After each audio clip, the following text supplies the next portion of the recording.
Hello and welcome to the editorial analysis of the Hindu. Today we shall be discussing the editorial of the 22nd of April. So coming to the first article, being fair and transparent. This is an important article. This is an article on electoral reforms as well as electoral malpractices. Now the article is what is important primarily because the author here, that is Mr. Naveen B. Chawla, he is a former chief election commissioner.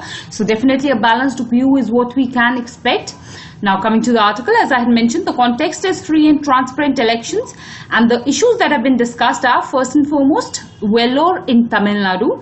Now you should know that elections of 2019 are going to take place in 5 phases. Amongst these 5 phases, 2 phases have been completed, and in these 2 phases, the elections in Vellore in Tamil Nadu have been called off. They have been cancelled. The polling has been cancelled due to corrupt practices in this particular region. So this particular point I have picked up as an example that if you have to anyway discuss about the 2019 elections, if you have to discuss that whether or not corrupt practices did happen during this particular election, there you can use that even elections were what were called off in Vellore in Tamil Nadu. So that is how you have to use this particular point.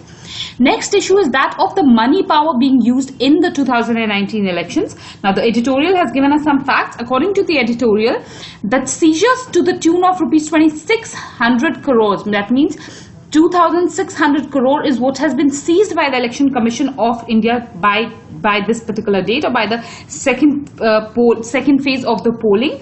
Also, this has been seized. The seizures what has been made in the form of unaccounted cash, liquor, bullion, drugs. So these are the issues that have been discussed. This is a reflection on the money power, and if it is 2600 crore which has been caught, then definitely this is what is the tip of the iceberg, and the actual amount of money being used, money being wasted in elections is something that is much more bigger than this.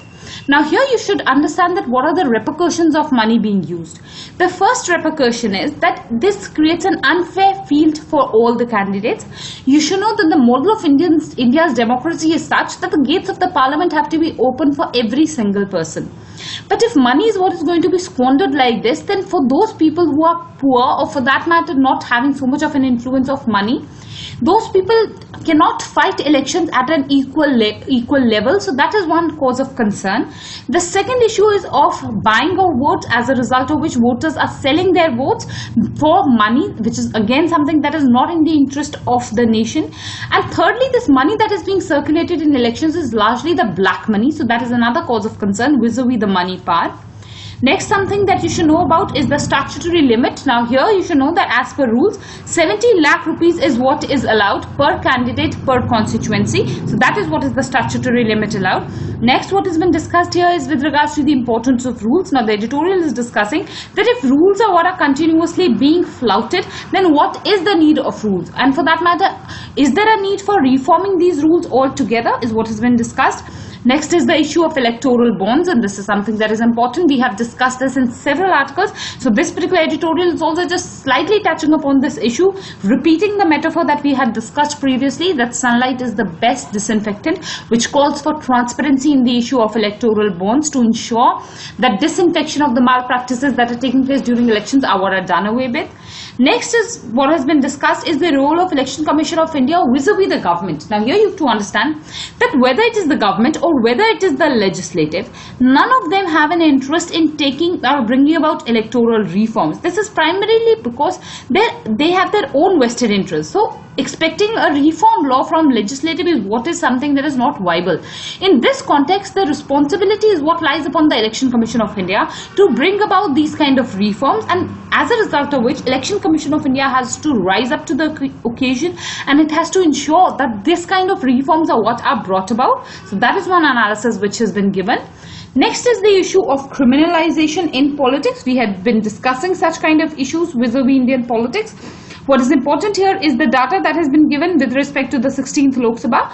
Now in the 16th Lok Sabha, 30% of the members had criminal records. So this is one data that we have as of now. For the 17th Lok Sabha and its data is what we have to wait. So definitely criminalization of politics is a major issue that has been discussed here.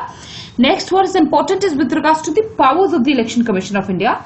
Now first and foremost, you need to know that the powers of the Election Commission of India have been enshrined in the Constitution under Article 324. Next, the editorial has given us some good analysis, because this is one question that I am expecting. You can get a question like, is that Election Commission of India a toothless body, or does it lack sufficient powers? In that context, this is an article, or this particular analysis in this particular article is what is important. Here the editorial is telling us that the powers of the Election Commission of India are so great that there is no other electoral management body with similar powers in the entire world. So this is one analysis that you can also replicate, that the powers of the Election Commission of India are unparalleled as compared to the other election management bodies in the world. Also, the powers of the Election Commission of India exceed the powers of the executive in all election-related issues, is what has been mentioned here. But the challenge is that will the Election Commission of India recognize this, and will it use the powers? That is something that is left to the discretion of the Chief Election Commissioner. For instance, Chief Election Commissioner like T.N. Session had recognized the powers of the Election Commission of India. They had used the power. They had brought a lot of electoral discipline. So it is for the Election Commission of India to realize these powers and to exert or implement these powers is what has been discussed.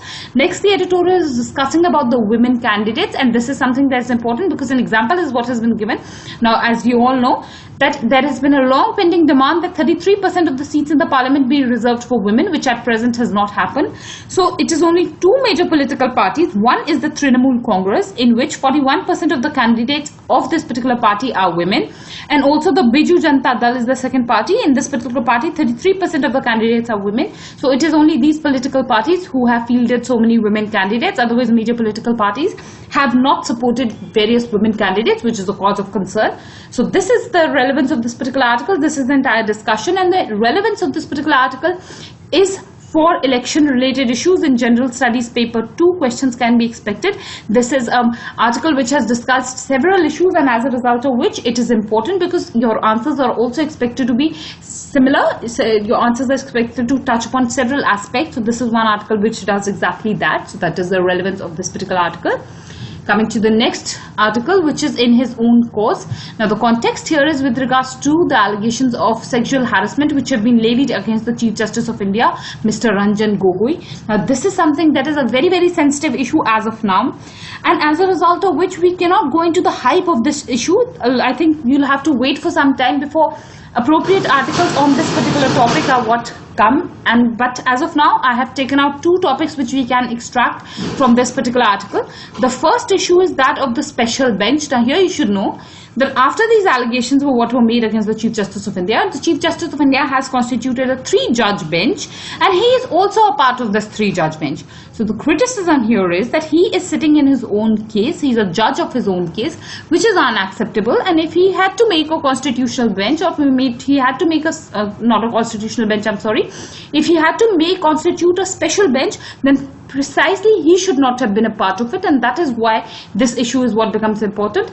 The second issue which is important is with regards to an internal inquiry. Now you should know that in the law, that is the sexual harassment of women at workplace. In this law, there is a provision for an internal inquiry. There is a proper mechanism whereby the entire inquiry is made within the organization or in the institution. So this is something that has been flouted, and now the Chief Justice has come up with the idea of a special bench. So that is again a criticism here, that this should not have been done away with. Rather, the process under the law is what should have been followed. So these are the only 2 points as of now which I can conclude for our relevance. Next, definitely this is a very, very important topic, and continuation of an analysis of this topic is what we will see in several other editorials. So we shall be taking up this topic in detail then. Coming to the next article, expropriation in the name of conservation. Now, we have discussed several articles in this regard. This is with regards to the draft Indian Forest Act, which was passed by the cabinet of the previous government. Now, several issues of what have been discussed vis-a-vis the Indian Forest Act. This is important because this act is what has been called as draconian. Now, coming to the first issue.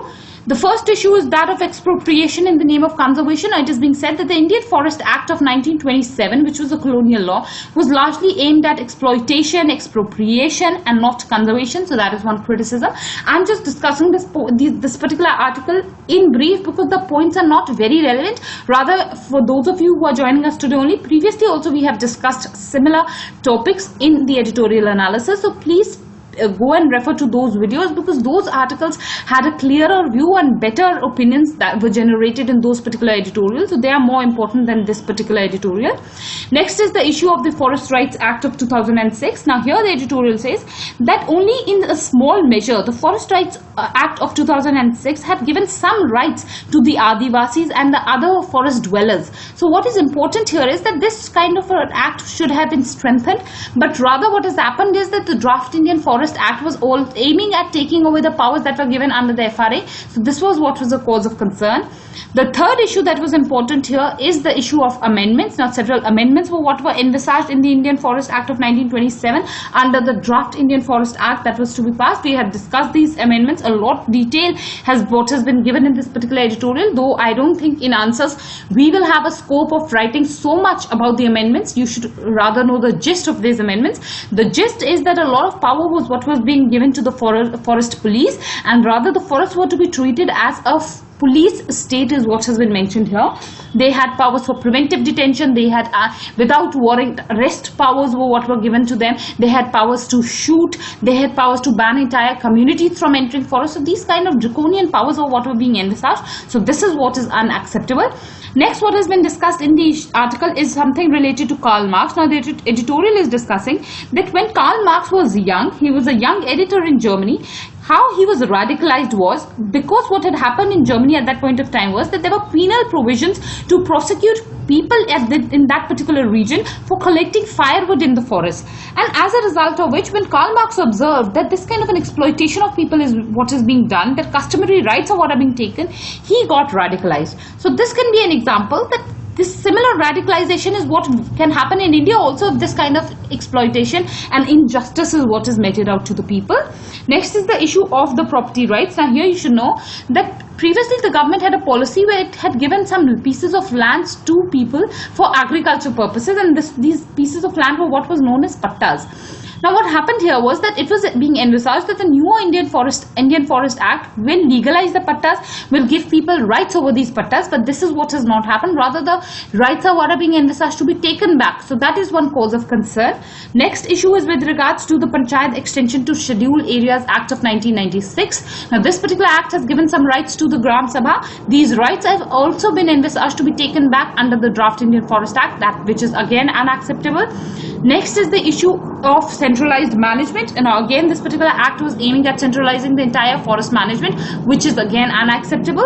And next is the issue of internal security. This is something that is important because you should know that there is a deep link between Adivasis and forest dwellers and the Red Corridor or the Naxalism movement, and as a result of which what is important here is that the government takes the concerns of these people, bring about social development in their region rather than further exploiting them, because this is what could further lead to another such kind of a internal security challenge is what has been discussed. So in that light also the government has to work towards the welfare of the people, and a community-centric model for forest conservation is what is required. So this is what is the entire analysis of this particular article. The topic of forest is one of the most important for UPSC this year, so that is going to be the relevance of this particular article. This can be important in General Studies paper 2 as a political issue, and also this can be important in the General Studies paper 3 under the environmental aspect of the paper. So that is the relevance of this particular discussion.